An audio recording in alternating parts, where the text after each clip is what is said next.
वो आपका chocolate day, किस day, hug day, propose day, promise day सब होके बहुत सारे नहीं सर, एक के साथ ही सब होना चाहिए। एक ही साथ मतलब वो सब होते होते तो वो कोट कर देंगे, जेडी मजीठिया ने कहा था बहुत सारे आने चाहिए। तो अगर जेन जी की बात करें तो कंपैरिजन में उसके इतना इंस्टा फॉलोअर्स हो गए, साले मेरे वो मत करो। इसलिए मैं कुछ ऐसी रील बनाऊं ताकि अटेंशन ग्रैब करूं कि आप यहाँ तक लिख देते हो कि डेथ हो गया, वहां तक नहीं जाना चाहिए। ये समझ गए आप? मैं समझ गया, मैं समझ बोलूंगा। ये तो थोड़ा मजेदार भी होना चाहिए इंटरव्यू। बेटी को खुशी से जो देना चाहे वो दो, क्या बात है। ये एक तरह का दहेज है।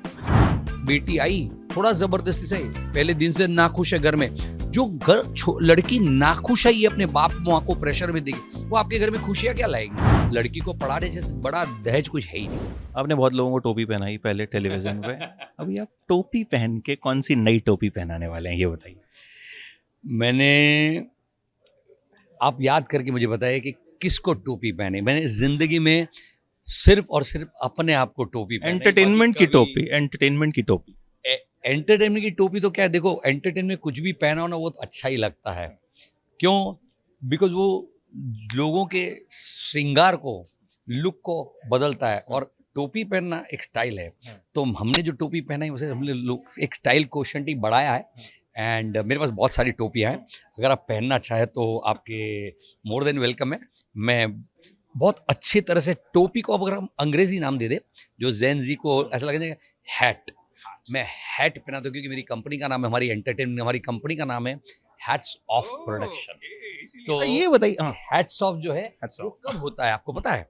जब आप एक अच्छा परफॉर्म करते हैं और अभिवादन होता है। ये थिएटर की कंपनी है, हमने थिएटर से शुरू किया था।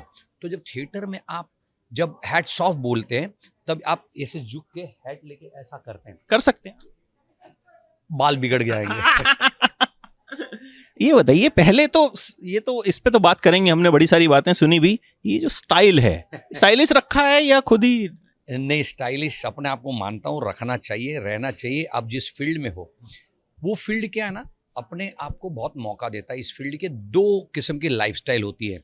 एक, मैं हमसे यंगस्टर्स को बहुत बोलता हूँ कि मनोरंजन के क्षेत्र में एक लाइफस्टाइल ये होती है कि आप आओ, आप लोगों से मिलो, पार्टी, ये वो करते आपकी कुछ आदतें ऐसी हो जाती है कि वो आपको एक ऐसी दिशा में ले जा सकती है, गलत भी हो सकती है। दूसरी लाइफस्टाइल ये कि जब आपको पता है कि आप इस लाइन में आते हो तो आपको पता है कि आपको स्क्रीन पे दिखना है, इतना प्यार, इतना रिस्पेक्ट मिल रहा है, आपके इतने फैन फॉलोइंग है, आप इतने अच्छे दिखते हैं, ऊपर वाले ने इतना अच्छा लुक दिया है, टैलेंट दिए, तो आपको क्या लगता है कि मुझे ये मेंटेन करना चाहिए। ये जो इतनी एक ये ब्लेस्ड चीज़ है ईश्वर ने हमको दी है, तो उसको मेंटेन रखना अपना फ़र्ज़ है। वो एक लाइफस्टाइल है। तो you become health conscious, you go to gym, आप खाने पीने में एक परहेज रखते हो, अच्छे से मज़ेदार रहते हो। और दूसरा, तीसरी बात जो ये सबको साथ रखने का होता है, हैप्पी, ब्लेस्ड।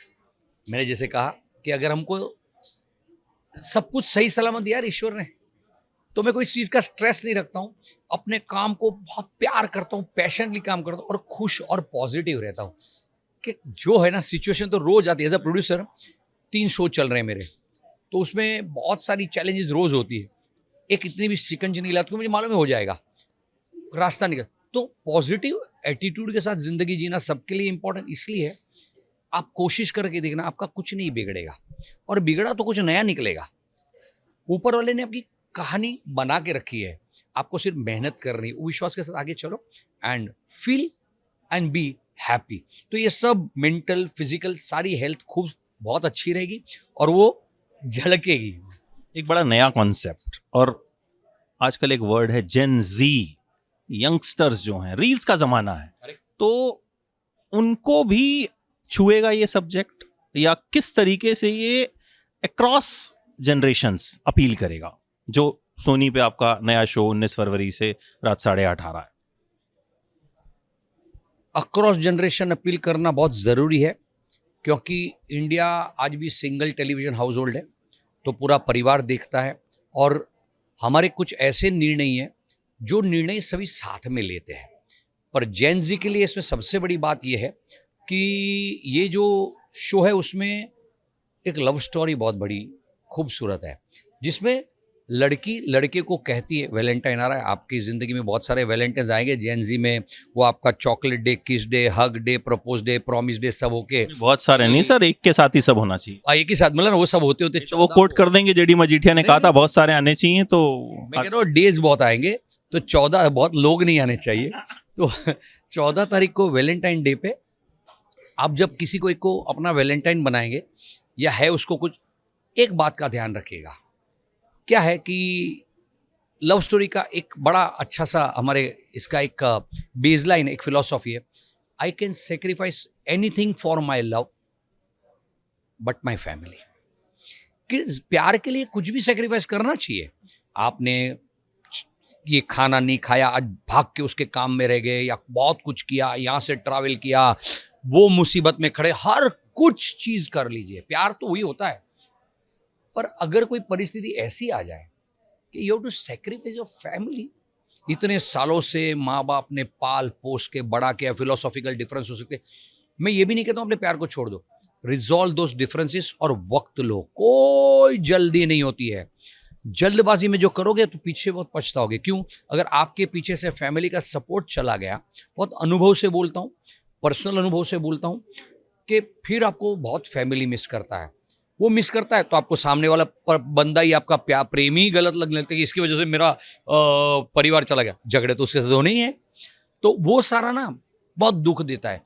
हम इतना सक्षम बन जाए कि हम वार्तालाप से सभी कुछ सॉर्ट आउट कर ले और फिर इस मुद्दे पे आगे बढ़े। तो पहला है, will sacrifice anything for our love but family. दूसरा,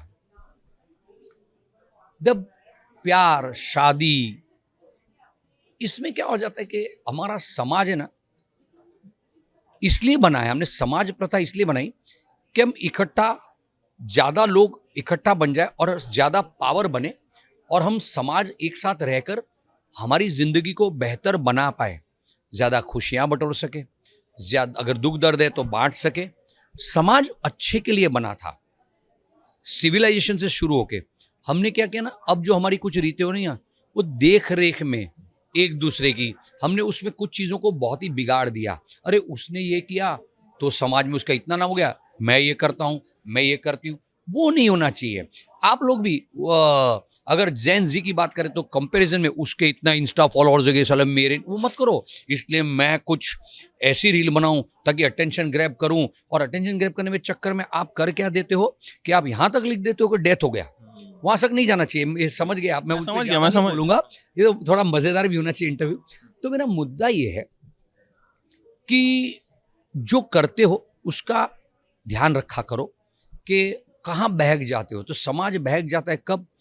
जब देखा देखी में आप ये एक्सपेक्ट करते हो कि हमारी जिंदगी में जो खुशियां नहीं है वो आने वाली बहू ला सकती है, तो हमने बेटे को पढ़ाया, इतना पैसा खर्चा किया, तो हिसाब है क्या? अरे आपका बेटा था, अनपढ़ रहता तो आपको भारी पड़ जाता, तो उसके बेटे को पढ़ाया लिखा, उसके बदले ये सोचोगी कि घर कोई आने वाली लड़की उसका कॉम्पेंसेशन करे। तो ये तो ऑलमोस्ट बहुत क्लीशेड वर्ड है, पर बेटे को मार्केट में रख के बोलो कौन जब से ज्यादा बोली लगाता है, वो बात हो गई।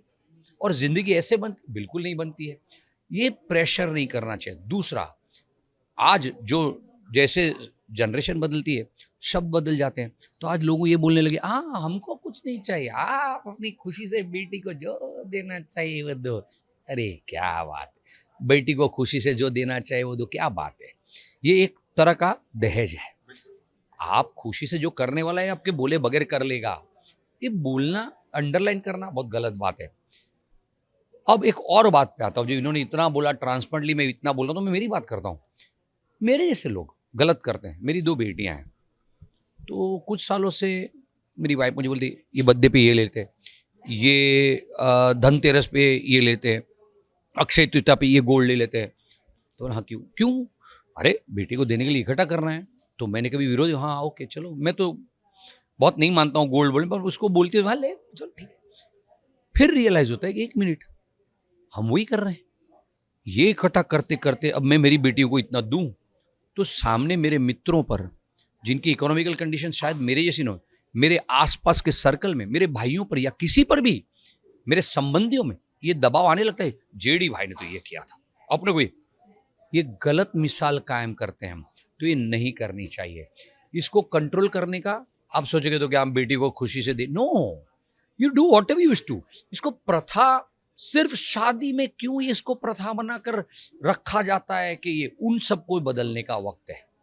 करना है दिल से करो, किसी के लिए भी करो, बर्थडे में गिफ्ट देने में, पर इसको जो प्रथा बना दिए वो नहीं होना चाहिए, गलत है ये। और उसमें होता क्या है, बेटी आई थोड़ा जबरदस्ती से, पहले दिन से नाखुश है घर में, जो घर लड़की नाखुश है ये अपने बाप माँ को प्रेशर में देगी, वो आपके घर में खुशियां क्या लाएगी। फिर उसके पर आप नाखुश हुए, आपने थोड़ा प्रेशर बढ़ा दिया, उसकी और बेटी की आपके घर में रिश्ते में प्रॉब्लम, दरार, दोनों नाखुश, पूरा परिवार नाखुश। आपने थोड़ी जोर जबरदस्ती कर दी, वो चली गई, अलग हो गए तो प्रॉब्लम, क्राइम हो गया तो प्रॉब्लम। और आपने बड़े गुस्से में, गलत में, कोई लोग, बहुत लोग करते हैं, आप आंकड़े देख लीजिए, लोग जला देते हैं, किस हद तक इनह्यूमैनिटी पे पहुंचते हैं, तो जेल की सलाखें और पूरा परिवार, दोनों परिवार बर्बाद।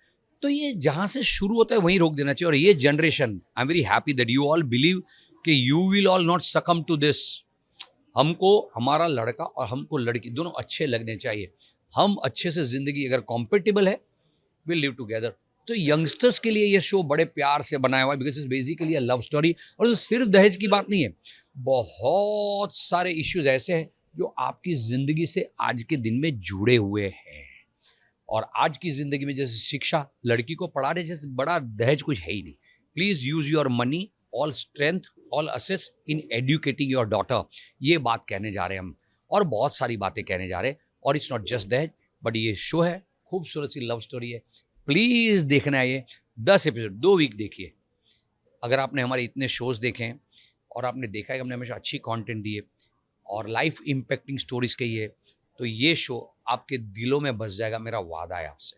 बिल्कुल। और ट्रेलर देखकर और आपकी बातें सुन के मुझे भी लग रहा है कि अगर कुछ लोग भी इंस्पायर हो गए कि दहेज लेना नहीं है, दहेज देना नहीं है, आई थिंक वो इससे बड़ी सक्सेस होगी, उससे बड़ी टीआरपी कुछ हो नहीं सकती।